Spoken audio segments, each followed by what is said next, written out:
Qatar ലോകകപ്പിലെ കലാശപ്പോരിന്റെ വീറും നോവും നീറ്റിലും സന്തോഷവും മാറും മുൻപ് ഫ്രാൻസും അർജന്റീനയും നേർക്കുനേർ ഏറ്റുമുട്ടുന്നു. ഒളിമ്പിക്സ് ഫുട്ബോൾ ക്വാർട്ടർ ഫൈനലിലാണ് കരുത്തർ ഏറ്റുമുട്ടുന്നത്. ഇന്ത്യൻ സമയം രാത്രി 12:30 മത്സരം. അണ്ടർ 23 താരങ്ങളാണെങ്കിലും 2022 ലോകകപ്പ് ഫൈനലിന് ശേഷം ഇരു ടീമും ഒരു മേജർ ടൂർണമെന്റിൽ ഏറ്റുമുട്ടുന്നത് ആദ്യമായാണ്. ഇതുകൊണ്ട് തന്നെ ലോക ഫുട്ബോളിലെ കരുത്തരായ രണ്ട് ടീമുകൾ നേർക്കുനേർ വീണ്ടും വരുമ്പോൾ വൈര്യവും ഫുട്ബോൾ കടന്ന് കൈവിട്ടു പോകുമോ എന്ന ആശങ്കയും ആരാധകർക്കുണ്ട്. ലോകകപ്പിന് ശേഷം അർജന്റീന താരങ്ങൾ കിലിയൻ എംബാപ്പെ ഉൾപ്പെടെയുള്ളവരെ അധിക്ഷേപിച്ചിരുന്നു. മത്സരം പാരീസിൽ നടക്കുന്നത് സംഘർഷ സാധ്യത വർദ്ധിപ്പിക്കുന്നുണ്ട്. വംശീയ വിവാദത്തിന് പിന്നാലെ പാരീസ് ഒളിമ്പിക്സിൽ അർജന്റീന മത്സരിക്കുന്ന ഏതൊരു ഗെയിമും ഫ്രഞ്ച് ജനത കൂവിയാണ് വരവേൽക്കുന്നത്.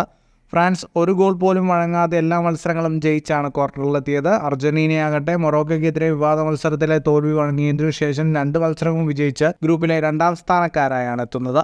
മുൻതാരം ഹവിയർ മസ്ട്രാനോയാണ് അർജന്റീനയുടെ പരിശീലകൻ. തിയറി ഹെൻറിയാണ് ഫ്രാൻസിന്റെ മുഖ്യ പരിശീലകൻ. ഫുട്ബോൾ ലോകത്തെ കൂടുതൽ വാർത്തകൾക്കും വിശേഷങ്ങൾക്കുമായി സ്പോർട്സ് കഫേ പോൽ തന്നെ സബ്സ്ക്രൈബ് ചെയ്യുക.